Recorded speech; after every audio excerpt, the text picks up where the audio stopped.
Good morning, everyone, and welcome. Welcome to Plenary 2, New Frontiers, the Evolution of Space Stations. I'm really happy to be moderating this panel today. We have an amazing set of speakers here to engage in this session, and I think Sarisha did a great job setting us up for this discussion and talking about the evolution towards commercial astronauts and launch systems. This session really is about change, and it's about vision. It's about how we went from a single, or where we exist today, with a single multinational government-led research platform to a future filled with commercial, modular, privately built and operated space stations. Operating right now for 24 years, continuously crewed in orbit, the International Space Station represents the pinnacle of human cooperation in space. It is joined now by China's Tiangong and India's BAS space station that's planned for launch in 2028. And a pipeline of commercial space stations that are now on the drawing board and actually in the factories now being built, with modules being built and getting ready to launch. So we're watching this shift happen in real time. So it's an amazing moment to be watching this happening and watching the companies that are positioning themselves for this future. So, these space stations are also being built in a new way. They're modular systems. They have smaller footprints than the ISS, which is more than a football field, across when it's operating as it operates today. They're using rapid prototyping. They're developing modules in a way that's new, using new technologies and welding techniques and additive manufacturing in a lot of cases, and with commercially built products. So it should be a much faster and more flexible system, and really taking innovation and integrating the private sector into the design, not just a NASA-led effort. Really, it rewrites the playbook about how you would put together a commercial space station. In short, we are witnessing a transition from exploration to utilization. Low Earth orbit is no longer a destination. It's going to become an economic zone. So a few questions arise around that, around governance, access, legal issues, liability, safety, sustainability, and the return on investment that companies can expect to get from a space station in orbit. So we're going to talk about a lot of these questions. Again, I'm going to jump right into it now, and I'll introduce our panelists one by one, and they can join me here on stage to my left. So let's start with Max Out, the CEO of VAST. He's an aerospace, consumer electronics, and internet entrepreneur. He has 20 years of experience successfully transitioning technology developments into profitable commercial ventures. He launched and founded and scaled 4 companies, including Launcher, Mevo, and Livestream. So welcome, Max. Next, Michael Lopez Alegria, the Chief of the Astronaut Office and AX-1 Mission Commander for Axiom Space, LLC. He's a decorated NASA astronaut who returned to low Earth orbit for the 6th time in 2024 as commander of Axiom's Mission 3. This was the very first private mission made up of all government-sponsored crew aboard the ISS. We call him Mike LA in the space community, if you know him well. He's involved right now in both the operational and business development portions of Axiom. He has more than 40 years of aviation and aerospace experience in various roles as a naval aviator, a test pilot, a program manager, a NASA astronaut, and an ISS commander. He also holds the NASA records for EVAs, or spacewalks, 10, and cumulative time, 67 hours and 40 minutes. Very impressive, Mike. And he was inducted into the Astronaut Hall of Fame in 2021, so welcome, Mike. Next up is Thomas Pesquet, also an astronaut from the European Space Agency. He was the first person from France to command the ISS. On his first mission, he flew aboard a Russian Soyuz rocket, and he spent 197 days in space between 2016 and 2017 as a flight engineer for Expeditions 50 and 51. He recently served during Expeditions 65, 66, and 67 aboard the ISS, flying from April to November of 21, and flew aboard a SpaceX Crew Dragon. So welcome. Next is Roberto Provera, the Director of New Initiatives and Customer Solutions and Development for Exploration and Science at Thales Alenia Space. He currently serves as the Director of these new initiatives and partnerships.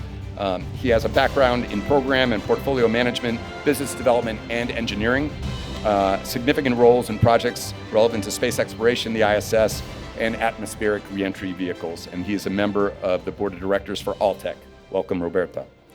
Next, Dr. D.K. Singh. He is the Director for Human Space Flight at the Indian Space Research Organization, ISRO. He's a distinguished scientist, and before his current assignment, he was the Associate Director for Space Applications at their center in Ahmedabad. Over his 35 years with ISRO, he's contributed to payload systems design for communications and navigation satellites, starting with the INSAT-2 series of advanced communication satellites. So welcome. And last but not least is Sebastian Bard, who is Associate Director for Exploration and Human Spaceflight at CNES, the French space agency. He's been involved in human spaceflight for most of his career. He was project manager for the GLEX experiment in cooperation with NASA. He was also head of the CADMOS Center, managing French experiments in microgravity aboard the Mir and ISS stations.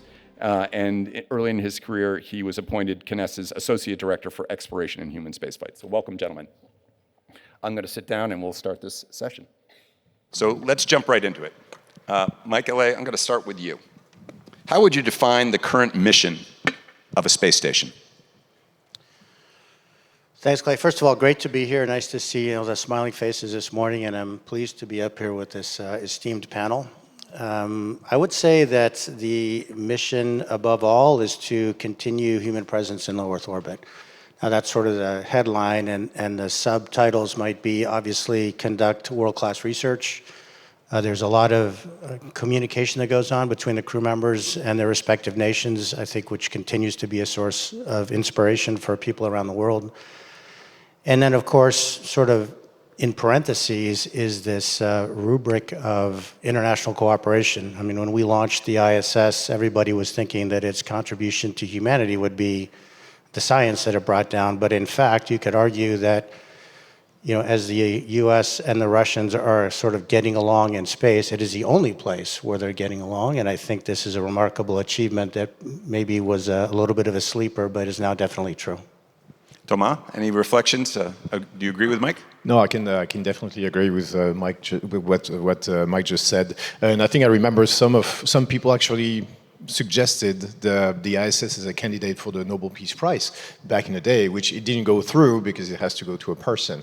But I very much like the idea. If you look at the countries that work together on the ISS, and if you look a little bit back in histories, World War II, those were the countries waging war against each other.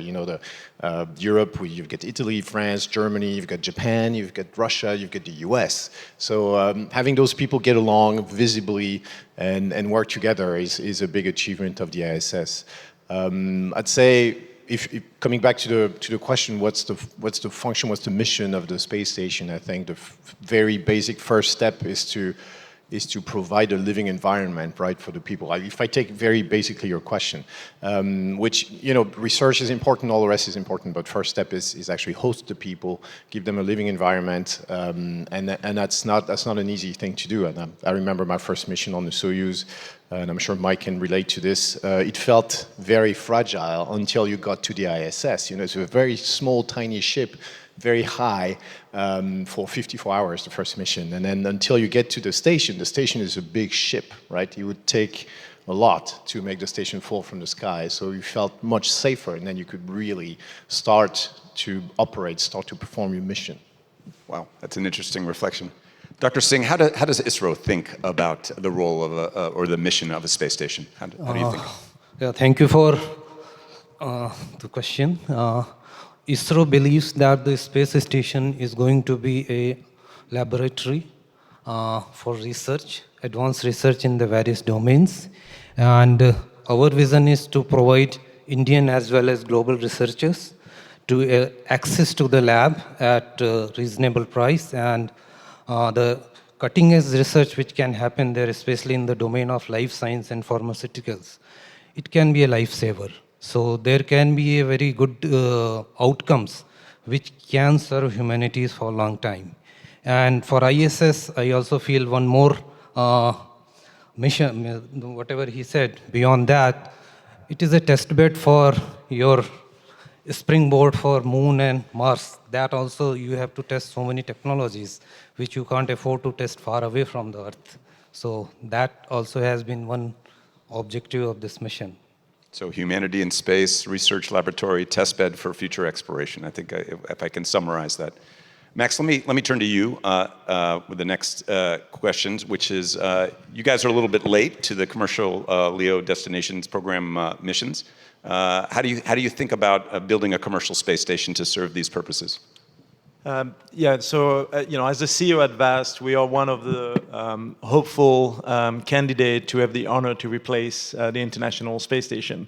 It's our number one goal to have this honor and also to be able to carry on the legacy of international collaboration and opening a microgravity laboratory in space. We arrived late to the party. About 2 years ago, we decided that was our goal. And our unique approach and strategy has been to develop an actual commercial space station without NASA funding in record time, obviously with safety as an emphasis. And so 2 years ago, we launched the Haven 1 program. You can see the slide there. It's a single module space station due to launch next May or May 2026 on a Falcon 9 reusable, and then followed 2 months later with a crew of 4 on a Dragon spacecraft that will dock and spend 2 weeks on Haven 1 and then come back home safely. So our big strategy is that if we do all of this on time before NASA select the successor to the ISS, we will be the world's first commercial space station, and we expect to be the only bidder to have actually done it.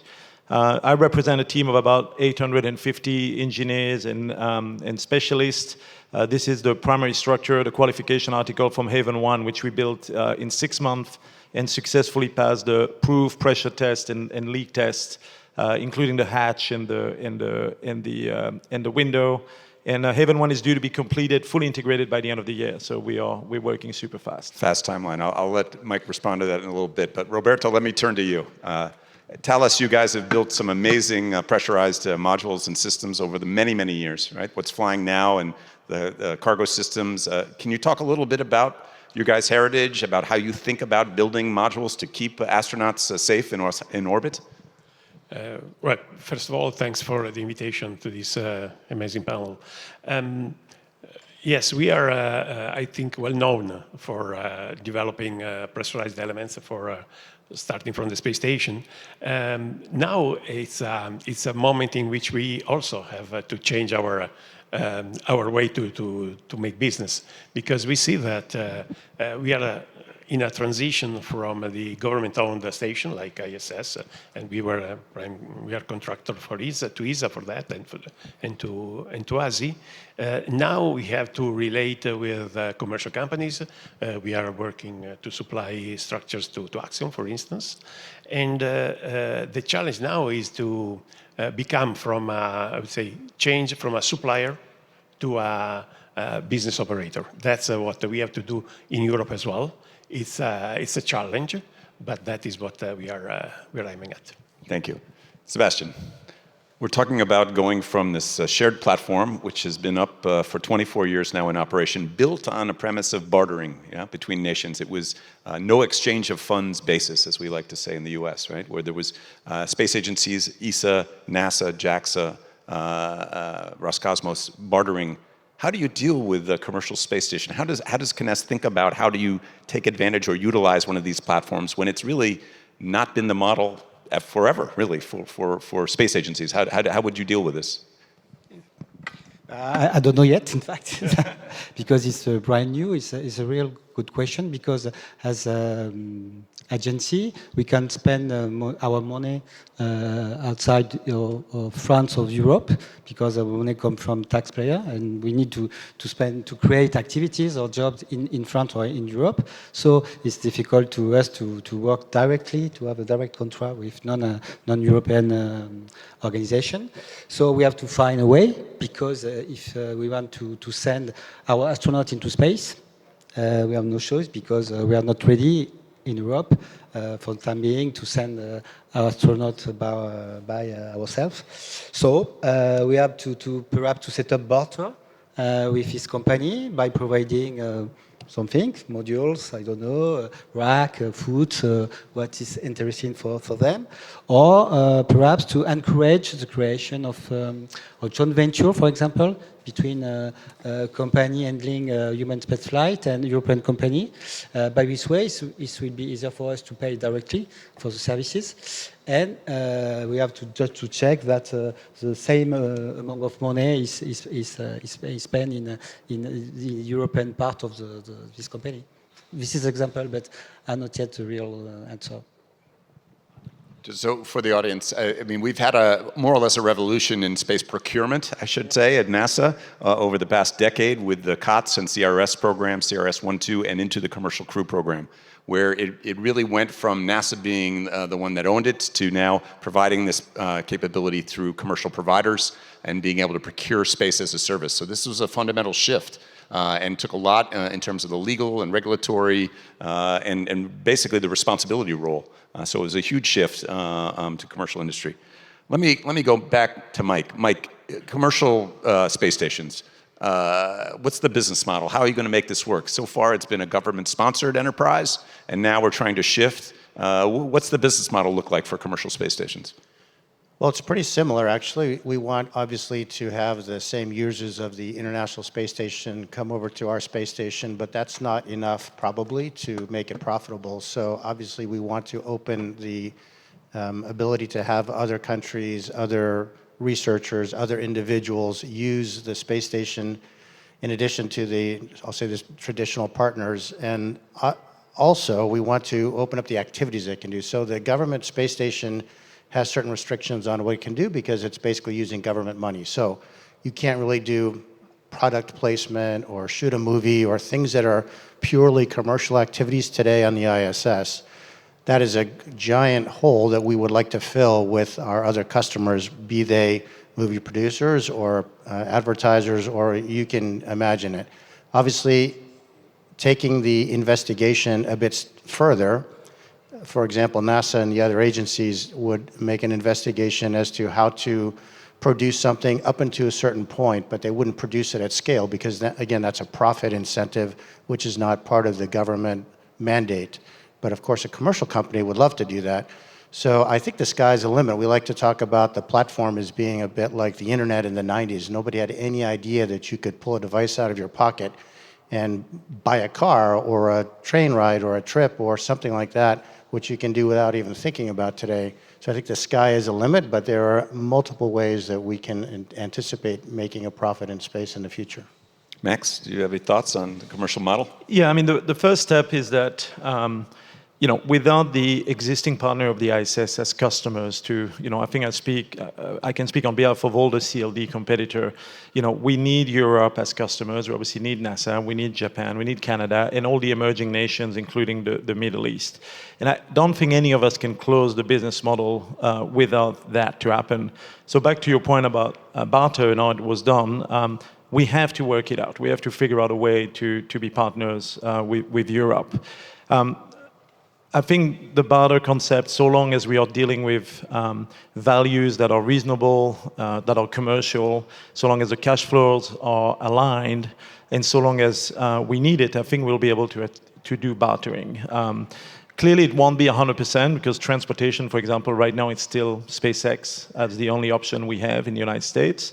So I think it'll be unrealistic to expect 100% barter like it might be now, but I think we'll be able to get some of the way there.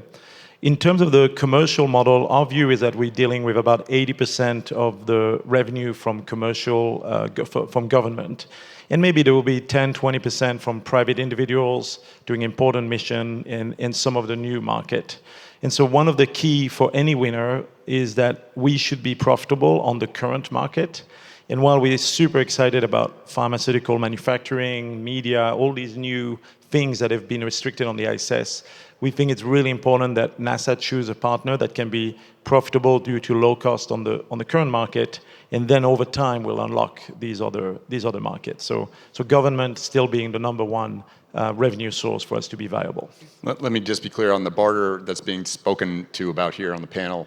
These are hardware, providing the Columbus module or the Canadian robotic arm in exchange for then NASA flying an astronaut for a 6-month stay aboard the ISS. So this is really a hardware for services kind of model. And now we're in more of a services straight up services unless you had hardware requirements. Is this basically how you think about it? We have many hardware requirements. We might build a core module and platform in the United States, but we have to outfit the space station. We might have robotic arms. We might also have modules that are developed in partnership with Europe or Japan and then launched with local launch vehicle. So there's a lot of ways to exchange value. It might not be as, not extreme, but as perfect as it was for the ISS. But I think we can get there with local partners that are adding value services and some shared developed hardware. Or at least that's our commitment and our hope to do it. Okay. Dr. Singh, you have the Gaganyaan system under development now, human-rated. Max mentioned that we only have a couple of ways to get astronauts to orbit right now. So do you envision using Gaganyaan for servicing these other platforms, not just for the BAS? For the BAS, even in Gaganyaan program, we are bringing our Mark III vehicle as a human-rated launch vehicle. And that also we want to position as other than SpaceX, what you are telling that only one way to go to the ISS. So the way we are positioning our program, we have a Gaganyaan, which will build the capability to go to space and come back. Then there are follow-on programs which we will introduce the docking capability in the Gaganyaan itself. And also keeping long-term vision, as yesterday it was discussed, for the moon landing. We are also building a new heavy lift rocket called NGLV. And that can be one of the low-cost rocket which can be positioned for other people to use. And of course, in our Bharatiya Space Station project, we would like to leverage on what other people have done. We don't want to reinvent all the wheels. But the model for engaging with the private companies, we would like to encourage them to collaborate with the Indian entities. Some Indian credible partner you have to find out. And have something which can be done in India through those companies, real technologies. So those things can be inducted on BAS or even in the Gaganyaan follow-on program. That is the way forward. Okay. Roberto, I'm going to turn to you on this issue of barter in a way, okay? Because I know you guys also are building pressurized elements for the Cygnus system, for other things. How do you think about it going forward from a Thales position about there's cargo, there's elements that could be habitats. How does it work in a non-barter or even let's say there's some barters that may continue to take place? How do you think about it? Well, first of all, the scenario, I think, has been depicted very well by Sébastien and Max. The point here is that the US government and NASA and the ESA will be very likely the big customers at the beginning. And of course, US government wants to spend money in US. Europe wants to spend money in Europe, Japan as well, I believe, and so on. So now the point is that the challenge is how at the industrial level and the agency level, we can have a model in which the market then becomes global. And that is, the first answer is, as we have already said, the barter. We in Europe are developing cargo service. That is, I think, a good asset to serve stations, provided that, of course, we are competitive, because it's a market, as Max was saying. So we have that as a tool for barter. I think as Europeans, we could also have a visible piece of a commercial station, a lab, for instance. And then, but that comes back to what I was saying before. Are we going to have a US lab, a European lab, a Japanese lab? I don't think that will work. It will be a global market. So we have to find some mechanism in which we barter, but there is also some exchange of money. Otherwise, I think it will be very difficult to stand with a business plan. Okay. Thomas, Sébastien, let me ask you guys, are there lessons for CNES, for ESA, from the operations aboard ISS that you can help teach these guys? Mike maybe doesn't need to be taught the lesson because he flew so many times, but are there lessons for Max and the other CLDs about what you take away from doing work aboard the ISS? Yeah, definitely. I think so. There's been dozens of years now of ISS operation in low Earth orbit. So there's a ton of lesson learned. After every 6 months mission, we do intensive debriefs. And the good thing is things trend in the right direction, right? Over the years, things like stowage management, inventory. It doesn't sound like a big deal, but it actually is, because the ISS is like a submarine, right? For those who are not really familiar with space stations, it's not really the mass, it's the volume that's at a premium. It's very, very limited. You're pushing the walls constantly, and things like a storage module or storage space, because when the ISS was drawn on a drawing board or conceived, there was very little storage space, and nowadays there's stuff everywhere, and Mike can relate. We're constantly, doing logistics, moving cargo from one module to the next, only to open a panel because there's storage sitting on the panels and etc. So the control center engineers are doing a tremendous job of managing this. I don't even know how they do it because it's so complex. But actually, I'm thinking about the Japanese module. The Japanese module has kind of a closet or an attic that comes with it, and that's a brilliant idea. It's a module only dedicated to storage. NASA actually jumped on the bandwagon on this, and Thales provided the module, which is only for storage. But it's really something that needs to be considered. If that's the one, there's many points, but I don't want to speak for too long, but if that's the one point that I would stress, it's storage. You need to account for it. You need to figure out how to deal with it. It's going to grow inevitably because you can't throw stuff away on the ISS, and so you need to provide a way to manage it. I would say as well, maybe a place to do your hygiene that's dedicated, that's not in a corner of another module like on the ISS, but that's a bit maybe more too specific for now. Sounds like my house. I need more closet space and a bigger bathroom. Yeah, maybe. Yeah. Okay. Sebastian? So it has been already said, but ESS is a unique laboratory in the world. We can perform experiment which cannot be performed on ground, except perhaps of the 0J plane, but for a very short moment. So it's a unique laboratory.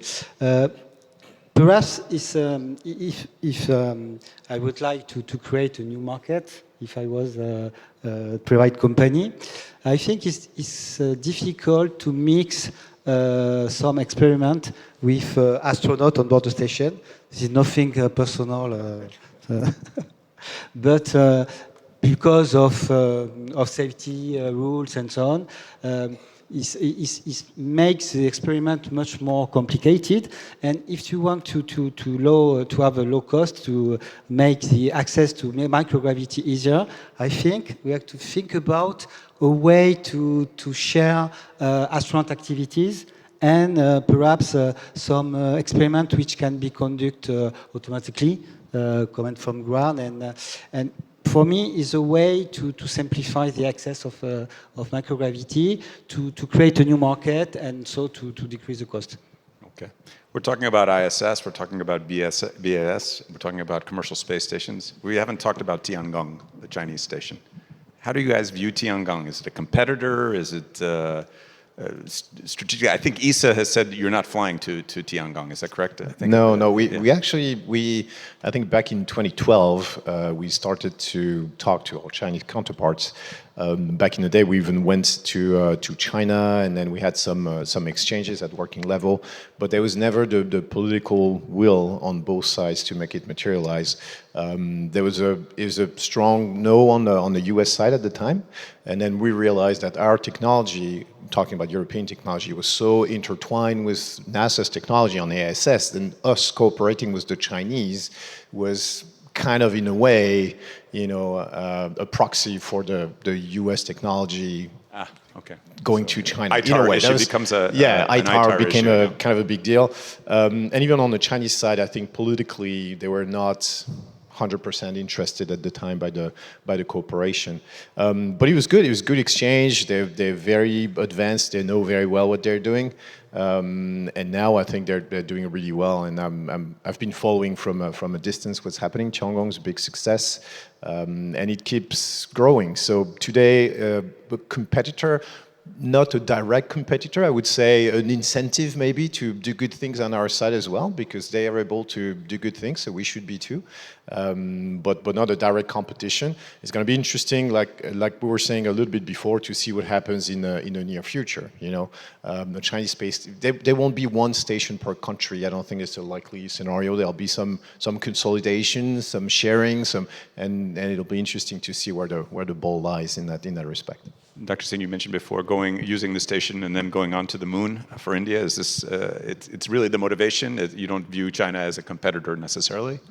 I don't think that we are competing with anybody. We have our own independent program driven by our own vision, and we want to do the things what is required for India.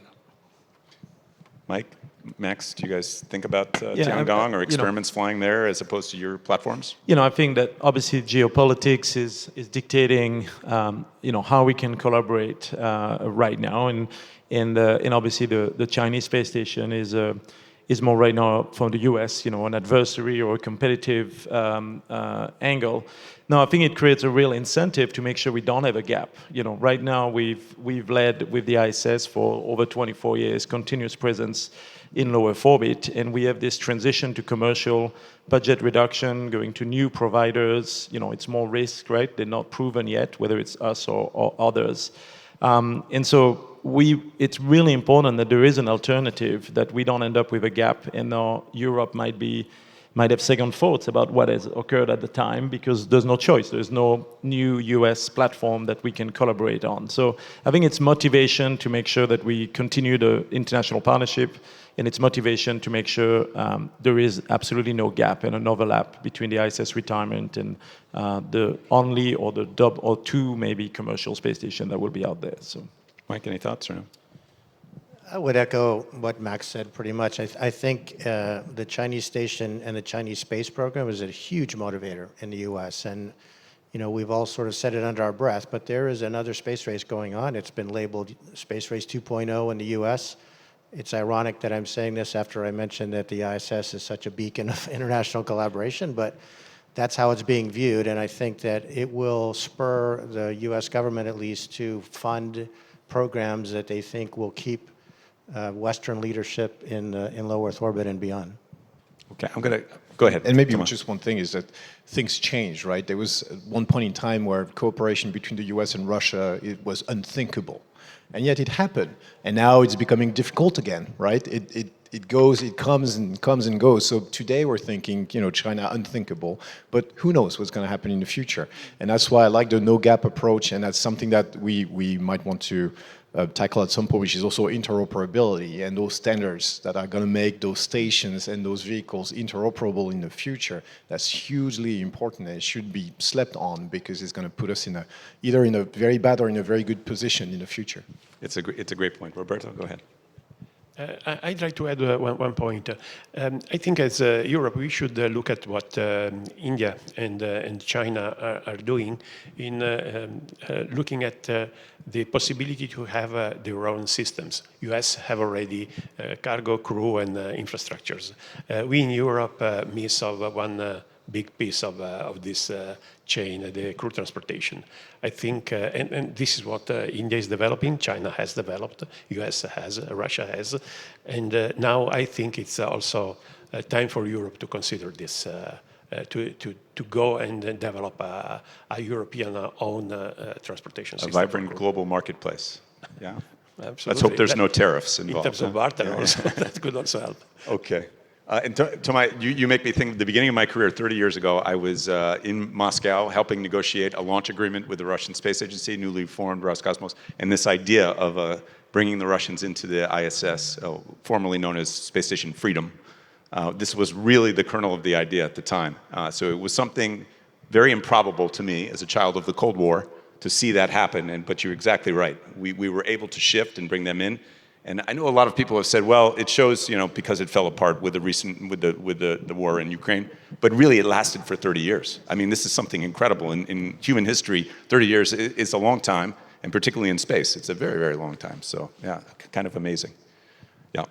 I got this question from the floor. I want to throw it to the open for all the panel, but they said, What's the biggest challenge for a space station? Is it financial? Is it technical? Is it legal? If you're operating a new space station, what's the biggest thing? What keeps you up at night? What do you think about?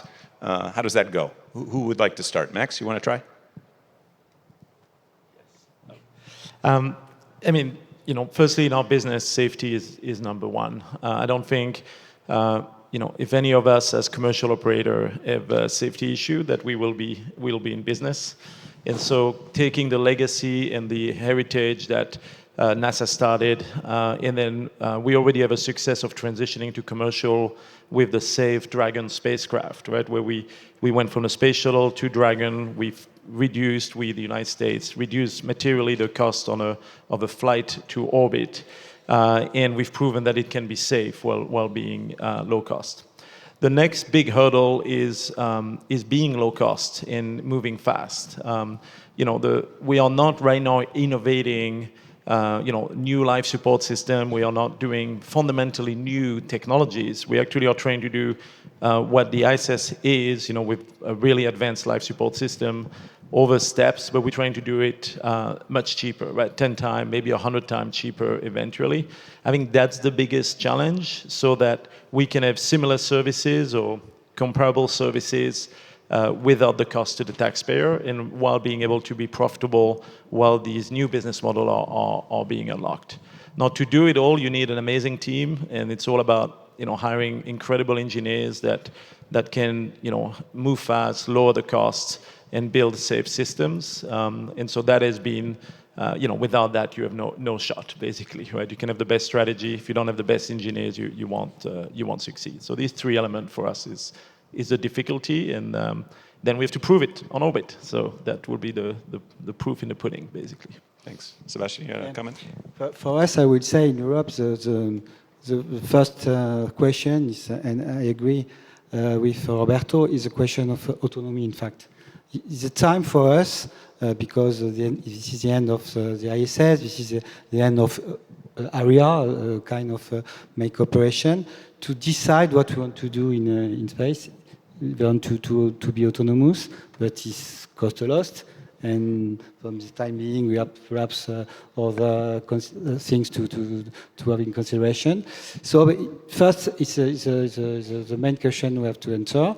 And as you know, at the end of this year, the Ministerial Council at the ESA level, and I think it's the right moment for us to decide what we want to do really in the future. I think back in the day, there was the Hermes space plane was supposed to fly on top of the Ariane 5, yeah, and then it was decided that it was difficult from a budget standpoint, I think, to maintain. So, and that's actually a great segue, because I think the Hermes space plane, it was a bit late, it was a bit over budget, but I want to say just like every space project in the world. What actually killed it to some extent, or what can be considered to have killed it, is the reunification of Germany. Like, Germany suddenly needed the money, right, to bring the standards of the eastern part back up to par with the western part. And so they had to do a very hard exercise of looking at all their budgets and then canceling a ton of stuff to focus on their priorities. And so they pulled out of the Hermes space plane, and then suddenly it was very hard to sustain with the countries remaining. So great segue, because I was going to say, to me, I've never built a space station, so maybe I'm a bit bold, but I don't think the technical aspect is the difficulty. We always manage somehow, when I'm saying we, tip of the hat to all the engineers and all the teams, but they always manage to solve the problems, right? Always. If you look at the ISS, it's amazing what this spaceship is. We take it for granted, but it's absolutely unbelievable that it operates every day. It's been operating every day for so long, so many people involved all across the world. So we solve the technical challenges always. It's not that easy. Again, not taking anything for granted, but we find a way. People find a way. But the political will and all that stuff is sometimes difficult. We've been talking about Europe uniting. We're trying to have our own vehicle, but it's not that easy, because we have to, somehow ask all the different countries what they want, and it's hard to all agree on what we want. We talked about those barter elements internationally. We talked about all those things. So that's to me the most difficult thing. When there's a will, there's a way. It sounds very simple, but if you look at what India is doing, that's what they're doing. There's a very strong will, and there's a very clear goal, and everybody's aligned, and everybody's pushing in the same direction. So when you have this, then I don't want to say it's easy, it's very difficult, but you can focus on the technical problems. And if you do focus on the technical problems with enough will, enough budget, enough resources, then you'll solve them. So I agree with Sébastien, we're at the crossroads right now in Europe. Maybe it's time for us to step up. We have a ton of projects. We have a cargo vehicle, that we'd like to develop. Maybe it's going to turn into a crew vehicle. I certainly hope so. And we'll see what happens. But it all starts with the political will, and only then comes the technical element. Roberto, Dr. Singh, Max mentioned safety as the number one priority. Do you agree? Is this the biggest hurdle? Correct. I think Thomas correctly said that we have a very strong political will to take it forward. And of course, as an agency perspective, we do have the technical challenges, long gestation time, availability of expertise in industries to support such a huge project. These are some of the challenges, but they are getting solved. And one more problem with the agencies are generally there is a huge upfront cost. And you also have to answer to rest of the nation that what in return with that upfront cost is coming. So that is one of the challenges generally every agency faces. But given that we have large researcher base, and they are looking forward for such a platform for their research ideas to be tested, we are able to justify that this kind of upfront cost will definitely bring a lot of return to the researchers and the progress of India. Roberto? The tough thing is that business cost, technical safety, and legal cannot be tackled individually. They are linked, and they have impact on each other. For the study we are running with ESA for shaping the future after the ISS, we are struggling with, for instance, with the insurance and legal aspects as a private company. Of course, and also for the cargo resupply mission, we are working with the companies for insurance of the mission. That's quite hard. At least in Europe, it is hard to find someone who wants to insure the mission, not just the launch, the whole mission. I mean, and then I think on this topic we need help from the agencies. And in the ISS we have a sort of umbrella, the Intergovernmental Agreement and cross-waiver of liabilities. If we go and serve ISS or a private station, what happens if there is some accident? That is something that we are working. At the moment, we haven't yet a good solution, but I think this is another topic we have to solve before entering really in a commercial market. Mike, how does that work for when you guys have done these Axiom missions? You're flying, and then you're under this liability and cross-waiver regime when you're attached. How does it work? Exactly. So we fly under the auspices of the ISS, so we have to agree to all the agreements, including the crew code of conduct and the cross waivers of liability, et cetera. So we are in that umbrella. However, I agree completely with Roberto. This is a brand new area when we talk about a purely private space station that has not been figured out yet. Now, there's steps being taken in that direction, but it's not done. And then to comment on a couple of the other thoughts that the panelists have had, I agree that safety, it can't be anything but number one. How we get there technically, this is why we went to Tazi, who has all of the experience building something like 40% of the pressurized volume on the ISS today as our provider of the shell. So you could say the technology is there, and so that is not a huge hurdle, but what goes inside is a little bit different. If you look at the ISS today, as you mentioned in your open, it's as big as a football field. Most of it's outside, and that's because the components are enormous. We've seen these batteries and these pumps that are external on the truss that weigh 2-3 times as much as a human. Well, all that needs to be miniaturized and put inside. It doesn't have to be, but that's the way at least Axiom is approaching it. And so that technology is, it's moving along, but the software to control that stuff, there's definitely some work that we also have very intelligent engineers that are working very hard on. And then I think the thing that hasn't been mentioned very much is the financial piece. You mentioned COTS, the commercial transportation system, and then the cargo services contracts, and then commercial crew. All of those had a fairly large fraction paid for by the government. You've seen that fraction decline over time, and so what we see, at least in the CLD services that we anticipate, is that that fraction of development money is going to be a lot less, which means it's up to the companies to raise it through investment or some other kind of revenue source. So the financial piece of it is very important and can't be ignored. Another question from I'm going to take the safety one step further. I have a question from the floor about orbital debris. So I know with ESA, there's a policy with respect to that French space law, talks about orbital debris. Are we concerned with BAS, with the commercial space stations about we have now over 10,000 active satellites, almost 11,000 active satellites in orbit, which by the way is something extraordinary. When I was running the Satellite Industry Association, we had something like 400 or 500, and now we have well over 10,000 now. And many of them flying in inclined low Earth orbit. Yeah, so how do you guys think about orbital debris? Yeah?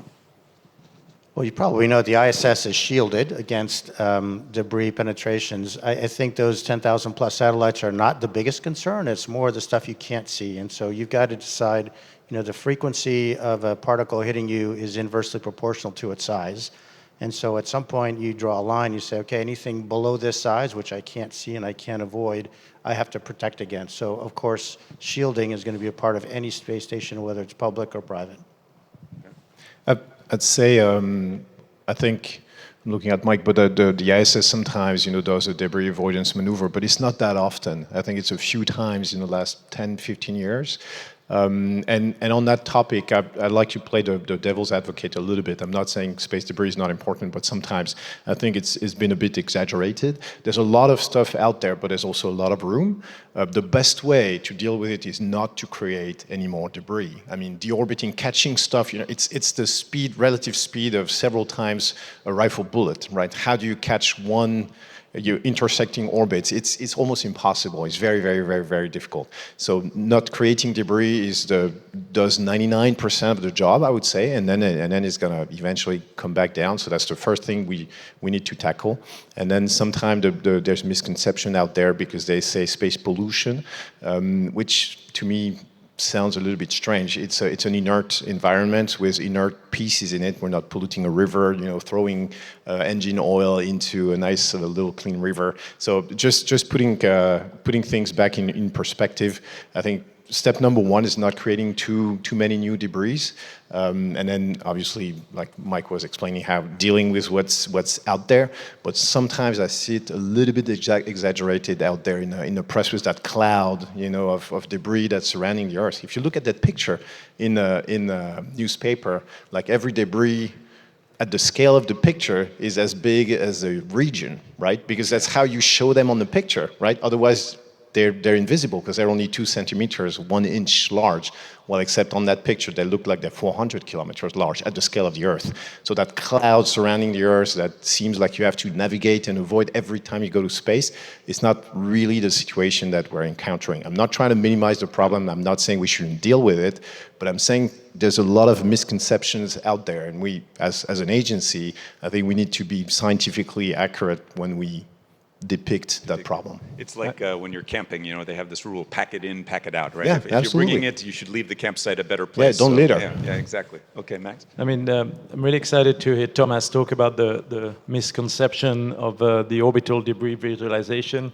Another way to think about it, if you take one of these plane app and you zoom out, it's about the same. The planes are represented at a crazy scale, and you can't see, any sky. Basically, it would tell you that if you just the planes that are up there, I think there are more. There's millions around the Earth, and I can still see the sky, right? And they're much closer and much bigger than satellite. In terms of what Mike mentioned, obviously all space stations have to protect using Whipple shield for small debris that we cannot avoid or control or detect. So we are all doing that. And one of the issues is that we are limited by the orbits we can consider because of debris and because of radiation too. So for example, for Haven 1, we were really hoping to to go 500 kilometer or something a little bit above what the peak of the ISS is. But MMOD, micrometeorite concerns, and as well as radiation a bit higher, kind of limit us to be lower, which is more expensive because we need to reboost and we have more drag. So we'd certainly wish there was a lot less debris, and fully agree with we certainly can't make it worse, and we have to pack in and pack out in the future and not leave object or destruct object there. Dr. Singh?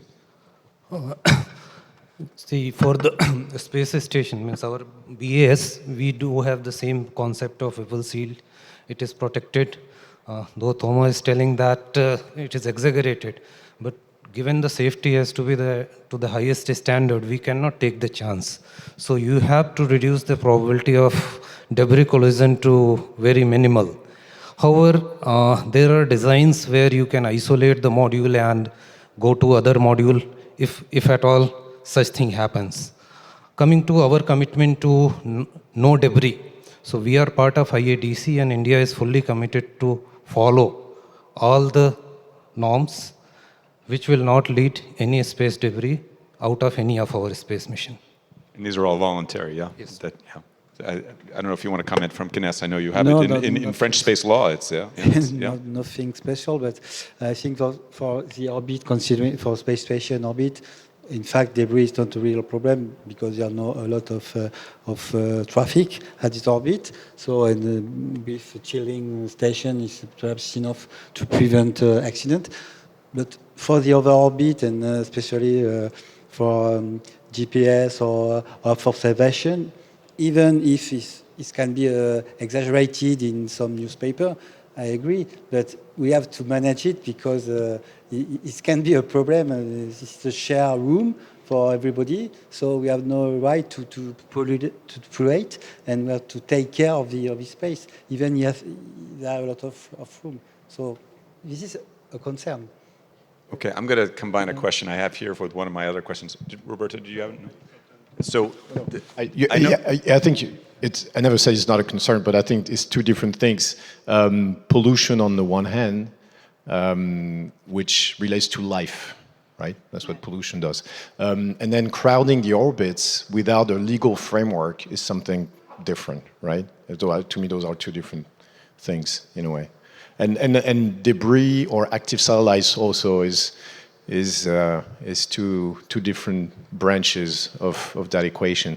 But I think it also comes down to not crowding the orbits, but that requires a legal framework, and then taking care of the end of life of your assets, which also requires a legal framework because it doesn't exist right now. Some agencies are trying, CNES is trying, ESA is trying. We give ourselves the mandate to deal with the end of life, but there's no legal obligation, and other players across the world don't give themselves the same legal obligation. So that's going to become a problem eventually. I agree, 100%. So I know you guys spend a lot of time when you're in orbit maintaining the space station, operating the space station. This is a considerable amount of your time. One of the questions I had from the floor and we had here is, are there ways with these new modern platforms, using AI, using autonomy, other systems, putting, Mike, I think you mentioned, instead of putting the batteries on the outside where you can't get to them or you have to do a spacewalk, you put it on the inside where you can maintain it. Do you have any comment on what that looks like? How do you reduce the need for operational maintenance continually, and so you can do more experiments? I think it's on the space station is roundabout. It used to be almost more than 50% of the time when the crew size was 3 to 4, 5, 6. Now it's down to maybe 30% of the time because we have bigger crews, so there's more time for research and science. But it's still a huge chunk of time that the astronauts are spending just maintaining the space station and systems in general, preventive maintenance, corrective maintenance, testing the water system, changing filters, you name it, cleaning stuff.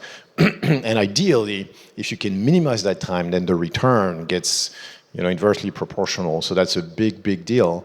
Even 1 hour every day of astronaut time is valued at, I don't know how much, but it's quite a number.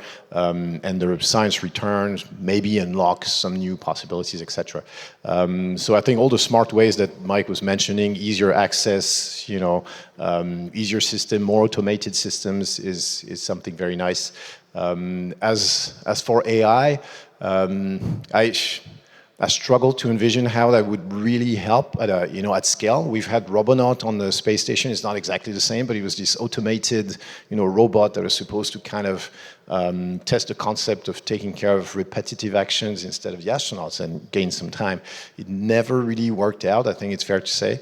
Also because the station is such a mess right now, organized mess, but still there's plenty of stuff. And so there's always a cable in the way. There's always something that protrudes a little bit. There's always something that's not exactly where it's supposed to be. There's always something unexpected, even on the inside. And unfortunately, up to now, with the current technology, then that would stop the robot in its track. But for an astronaut, you would just push the cable 1 inch to the left and it would be perfectly fine and it would take 1 second. But for the robot, that you would stop and then you would have to investigate, reboot, etc., etc. So it didn't really pan out on the space station. But this being said, the technology is evolving. Like nowadays we have much better automation systems. In the future, one can only imagine what there's going to be. So I think the upside is tremendous. But for now, in the present, it didn't really materialize. Mike? Yeah, so I think to pull a little bit on what Thomas says, there are a few things that we can do. I wouldn't say it's quite artificial intelligence. It's just using computers to help us do the job better. So I've flown on different vehicles from the Soyuz to the shuttle to the space station to Dragon, and each of those represent sort of a level of technology that's better. And the Dragon, I hate to admit it, is pretty much hands-off. I mean, it'll detect a failure, something called failure detection, isolation, recovery. It does pretty much automatically. Where in the shuttle, we were throwing switches left and right to try to keep up with things.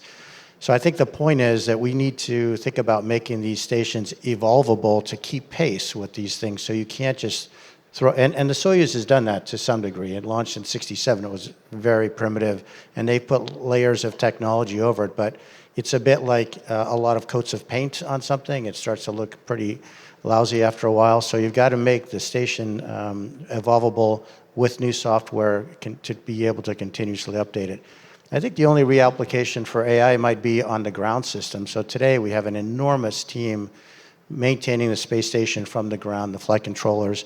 Every person that you see in that room in mission control has somebody behind them in another room, maybe 2 people, analyzing data. All that stuff can be done much better by a machine. And you can probably use a little bit of artificial intelligence to detect trends and tweak settings to make it be less humans involved, which is obviously the end result we're looking for. Yeah, in terms of the maintenance aspect, our approach has been to, the ISS, every module is a different function. There's, power generation module and laboratory module. Our approach is actually to create a platform where all the module in our Haven 2 space station have all the capabilities. They have communication, avionics, they have batteries, propulsion, and the outfitting is different. So this gives us a lot of duplicate parts that we can exchange. We also try to do the same, put as much inside that is serviceable by the crew without EVA there. And then in the worst case scenario, we will be in a position to deorbit a module, without losing the whole station operation. Today there are some modules on the ISS that if you really lost the module, you would have to probably abandon the ISS. In terms of AI, I think it's hard to bet against AI. Probably everything that's been done on the ISS is not benefiting from what's happening right now.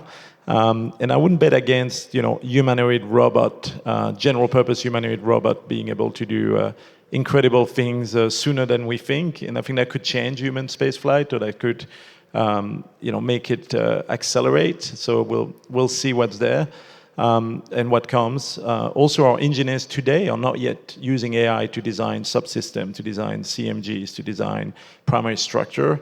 And I don't know exactly when it will come, but I think it will come fast, where computer engineering with AI will be also a big change for us at some point. Roberto, did you have a point? Very few things to add. First of all, for AI, I agree with what Mike just said. it is important for ground control and maintenance. We are running an experiment. We are rerunning the telemetry data and try to understand if we could have identified failures in advance, knowing the model. And it's we are doing it now. So we are learning how to do it, but it's quite interesting. We believe that could be a clever way to use AI. On robotics, I agree with what Thomas you said. It's somehow messy environment, organized messy environment, and we are trying to learn how pharmaceutical labs are working. Those labs are much less messy than our station, and so we have to understand how to cope with the robotics and I would say interfaces that will be important in order to optimize the internal robotics on the commercial stations. And I think that would put a stone in what Sebastian was saying in his idea of having dedicated spaces, right? If you could have like a man-tended free flyer or a dedicated module in which you would do those activities in an automated way, you can maintain those areas very clean, very operable, and then you would transfer the mess and the rest of of everything where the reaction is needed in a different volume. That would be actually very smart to do those things on the same vehicle. Okay. Well, I wish. Oh, you want to go? No. I think we're out of time. It's okay. I apologize. So we're getting the hook. When Christian comes on stage, I know that my time is limited. Let me just say thank you. I wish we could continue this conversation for another hour. I think it's fascinating. But let me thank you for your time, your insights, your leadership. I think what we've heard today here is it's both bold and well-grounded. This was really fantastic remarks. So please join me in thanking the panelists. Let me just reflect to say, I think what we've learned here, that this isn't a race per se, maybe more of a relay. If it was a kind of race, it's more of a relay race where we're passing the baton from one space station to another. We're improving as we go, from government to industry, from legacy platforms to the new ventures, from exploration to a sustained presence in orbit. And so thank you guys for all you're doing to make this a reality. It's very exciting. As I like to say, this is the most exciting time in space that I've ever experienced in my 32 years working in this business. So it's great to be alive. It's great to be here. The future is now. Thank you.